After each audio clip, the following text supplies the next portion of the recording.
کنار کسی هم که خودم از نزدیک خوب میشناسمش و میدونم که چقدر روی پروژه هایی که تا الان انجام داده تلاش کرده که بهترین خودش رو ارائه بده، چقدر دقیقه و چقدر خوش‌ذوق.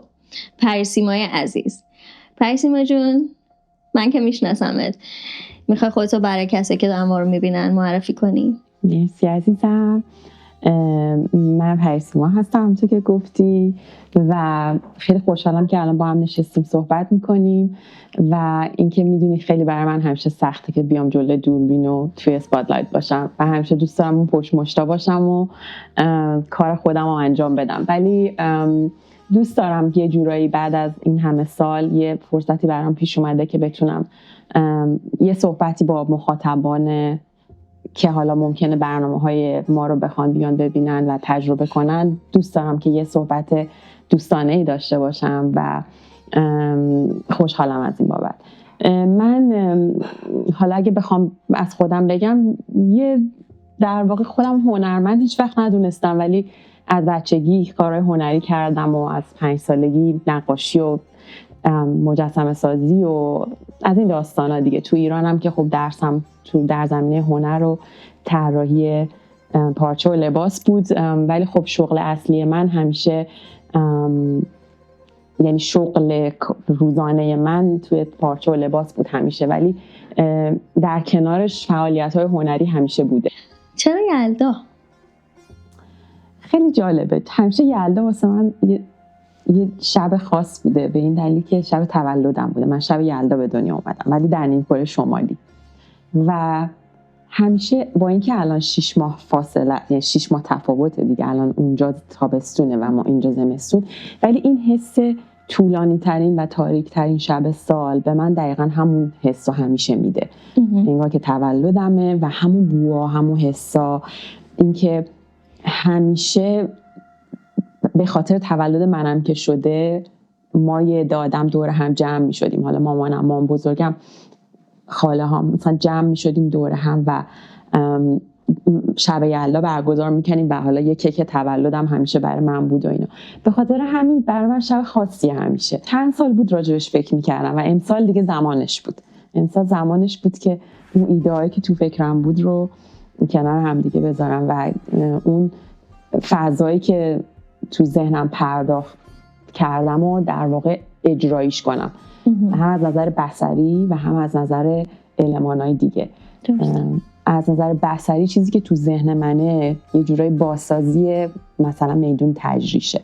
اون وسط که میوه فروشا و اینا هستن توی جای سربسته که خیلی اتفاقا داره میفته، برو بیا زیاد خوراکی هست، آدما حرف میزنن، آدما میگن میخندن. چه برنامه‌ای رو دوست داری که اجراش بکنی؟ یعنی جزء چیزاییه که دوست داری حتما انجام بشه تا الان وقت نکردی یا به هر دلیلی انجام نشده؟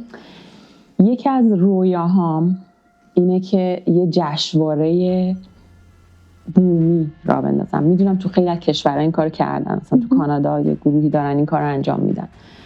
دوست دارم یه جشنواره‌ای باشه بر پایه موسیقی، یعنی موسیقی بیسش باشه، چون موسیقیه که زبان بسیار گویا و گیرایی داره از خیلی از مدیاهای دیگه، و تمرکز باشه به نقاط مختلف ایران، موسیقی جنوب، موسیقی کردستان، موسیقی شمال، همه قسمت‌های ایران، و این مثل یه فستیوالی باشه که مثلا چندین روز باشه و یا حالا توی اپیزودهای مختلف باشه، مثلا فصلی، در کنار این هنرمندایی که مربوط به اون منطقه میشن کاراشون رو ارائه بدن. منم که اجراش می‌کنی. و یکی دیگه از کارهایی که خیلی دوست دارم بکنم برای بچه هاست، چون من خب خیلی جوان‌تر که بودم، تو ایران که بودم هنر درس میدادم به بچه‌های مهد کودک و اینا، سفالگری و هنر و اینا. از وقتی که اومدم با بچه‌ها هیچ وقت کار نکردم، درس و کارهای هنری انجام ندادم در اشلای مثلا حرفه‌ای، آره با دوستان و بچه‌ها اینا شده کار کردم و اینا. برای من همیشه خیلی جذاب بوده و من چون میبینم که من خودم بچه ندارم ولی دور و بریام رو میبینم که چقدر علاقه‌مندن که یه جورایی بچه‌هاشون وصل باشن به فرهنگ ایرانی. کسایی که تو کار موسیقی بچه‌ها هستن، قصه گویی، نقاشی، کار دستی، همه اینا. ما بیام یه حالت فستیوال توری برای بچه‌ها درست کنیم که تمرکزش روی داستان‌های ایرانی باشه. مثلا بازی‌های ایرانی، عمو زنجیر بافت، این صبحونه ایرانی، مدلی که ماها صبح جمعه مثلا صبحونه می‌خوردیم دور هم دیگه کنار هم، یعنی همه این کارا داره انجام میشه. ولی دوست دارم این بیاد توی محیطی با یه داستانی. کلا من از داستانگویی خیلی خوشم میاد. دوست دارم هر چیزی که واقعا هم هر اتفاق، هر رسم و رسومی یه داستانی پشتش هست دیگه، هر غذایی، هر هنری. دوست دارم این داستانا بازگو بشه، گفته بشه. میدونم که 2 مدال نقره توی نقاشی داری، در موردش بگو برامون.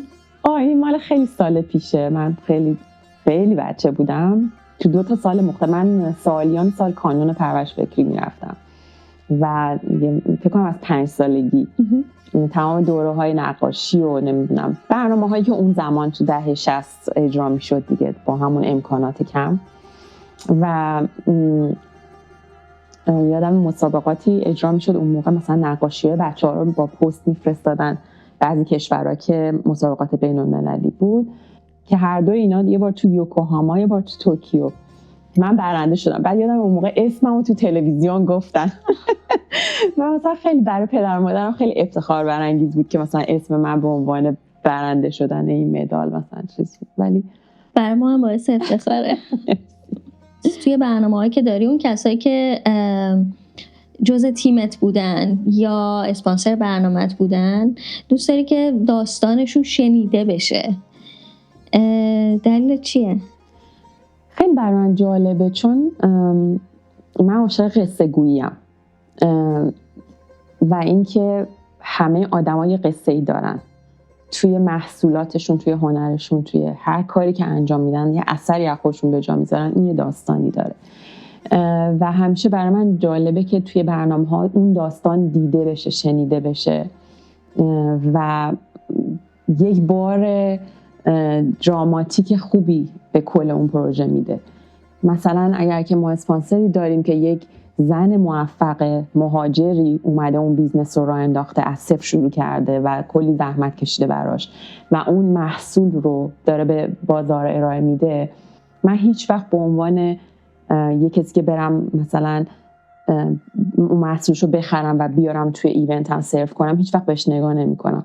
دوست دارم داستان اون یه جورایی گفته بشه، حالا یا تو شکل گفتاری یه جایی نقد بشه یا توی تبلیغاتمون ازش گفته بشه.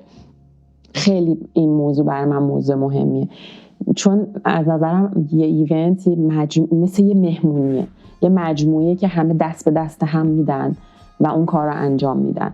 حالا چه آدمایی که دارن داوطلبانه اون کار رو میکنن، که من همیشه توی ایونت هم یه سری عزیزانی هستن که داوطلبانه با من کار کردن واقعا، و چه اون عزیزانی که من در واقع اون کار رو بهشون سفارش دادم و ازشون خریداری کردم، همه دست به دست هم میدیم و یه برنامه رو اجرا میکنیم و این خیلی جالب و قشنگه که اون داستان شنیده بشه توسط مردم. برای مردم هم جالبه. یه فیلم کوتاه ساختی به اسم رایز. چی شد که به این فکر افتادی که این فیلم کوتاه رو بسازی با اون موضوعیت؟ یکم خودت در موردش صحبت کن برامون. من یه قطعه رو شنیدم از زک همسی که یه کامپوزر خیلی خوب امریکایی هستش و اصلا این قطعه من خیلی تاثیر خیلی خوبی گذاشت و خیلی احساس اون فراز و فرودی که توی این قطعه وجود داشت خیلی منو تحت تاثیر قرار داد و من یه جورایی برمیگشتم به خودم، احساس میکنم خودم یه موجودیم که مثل یه پرنده‌ای در قفسم و دارم سعی میکنم خودم از این قفس بیارم بیرون. حالا با توجه به تجربه ها و گذشته هایی که همه ما زنان تو ایران داشتیم، یه جورایی برگشت اون حسا منو برگشت میداد به اون تجربات، به اون تروماها و هی فکر میکردم راجع به این موضوع. فکر میکردم اگه من میخوام یه مثلا میوزیک ویدیو یا یه فیلم بسازم رو برای این موسیقی چیکار میکنم. یه بالرین میومد تو ذهنم، مثلا یه بالرینی که داره سعی میکنه خودش رو آزاد کنه از مثلا یه تنابی که دورش پیچیده شده. بعد همون موقع ها مصادف شد با زمانی که مهسا امینی کشته شد در ایران و همونطور که همه آدما، خیلی از ایرانی‌ها واقعا یه تحولات عجیب و غریبی درشون به وجود اومد. برای منم این اتفاق افتاد، یعنی از نظر روحی و حسی انگار یه چیزی در من عوض شد و این همزمان بود با زمانی که من داشتم فکر میکردم به اون موضوع و در اون زمان سعی میکردم حالا تا جایی که بتونم فعال باشم توی جریاناتی که همزمان تو ایران داشت اتفاق میافتاد. دوست داشتم بیشتر فکر کنم به خاطر خودم، احساس میکردم یه حس به من گفت که یه کاری دوست دارم بکنم که خودم یه ذره آروم‌تر شم، مثل یه انگار که هممون داشتیم یک سوگ جمعی رو تجربه میکردیم و من گفتم پس من این فیلم رو میسازم. و خب اون زمان به خاطر یه سری دوستای خیلی خوبی من پیدا کردم در ماجراهایی که میرفتیم توی خیابون و برنامه‌هایی که برگزار میشد برای اینکه بخوایم صدای ایران باشیم و اتفاقاتی که تو ایران میفته رو بخوایم اکو کنیم. همه جمع شدیم زیر سقف دوباره و اصلا برای خودمون یه تراپی بزرگ بود. لحظه به لحظه سکانسایی که ضبط کردیم، گریه کردیم با همدیگه رو در آغوش گرفتیم و تک تک اون 10 دقیقه فیلم 10 دقیقه بود.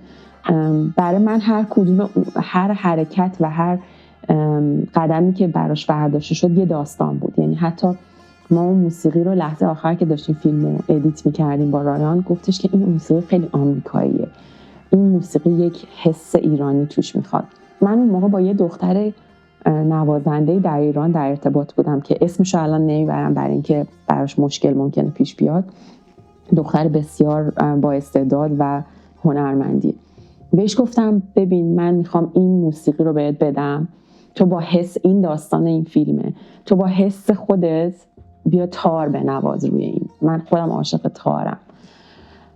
تو اون زمان خودش هم خیلی براش مشکلات پیش میومد. چند بار ریخته بودن دستگیرش کرده بودن به خاطر که یه سری کارهای خیلی چیزی انجام داده بود که واقعا زندگیشو به خطر انداخته بود. تو اون شرایط، تو شرایطی که اینترنت قطع بود، تو شرایطی که خودش انقدر مشکل داشت، برای من این موسیقی رو ضبط کرد و کاملا بداهه.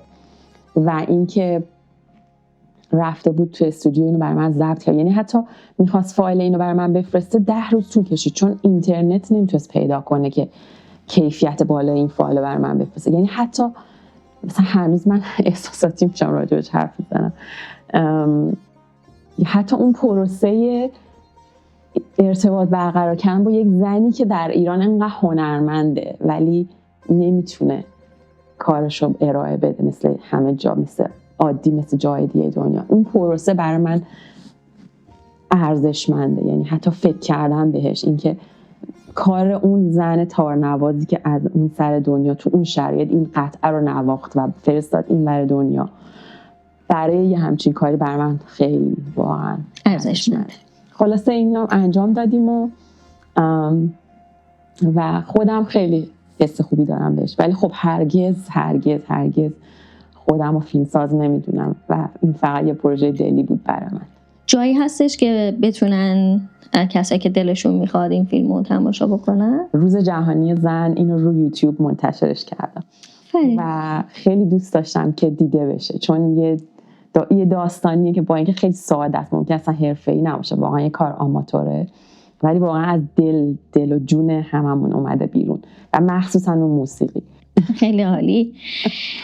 چیزی هست که بخوای خودت در موردش صحبت بکنی من سوالی نپرسیده باشم در موردش ازت؟ نه، ولی خیلی دلم میخواد که با خانوما کار کنم.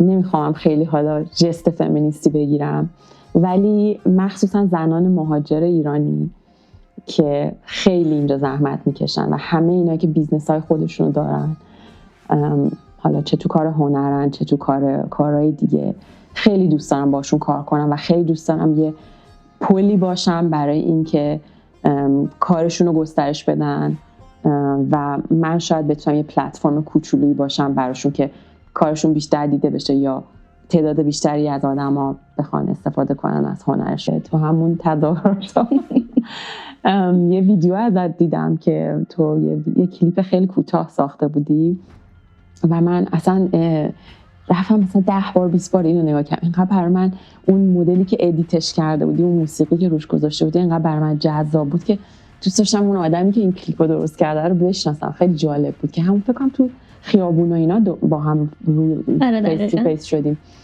و بعد از اون توی همون ایونت فیلمم بود که لطف کردی و اومدی کار فیلم برداری انجام دادی و من دیدم که چقدر خوشفکری، چقدر خلاقی، چقدر دوست دارم باهات کار کنم و خیلی خوشحالم که تو ایونت‌های بعدی هم همیشه کنارم بودی و همیشه منو ساپورت کردی و بدون با کلی عشق واقعا کار انجام دادی و من خیلی خوشحالم که زنان هنرمندی مثل تو باشون کار میکنم. یعنی خیلی چیز یاد میگیرم ازشون و خیلی هم لذت میبرم از کار کردن باشون و من خیلی خوشحالم از این بابت، از این همکاری.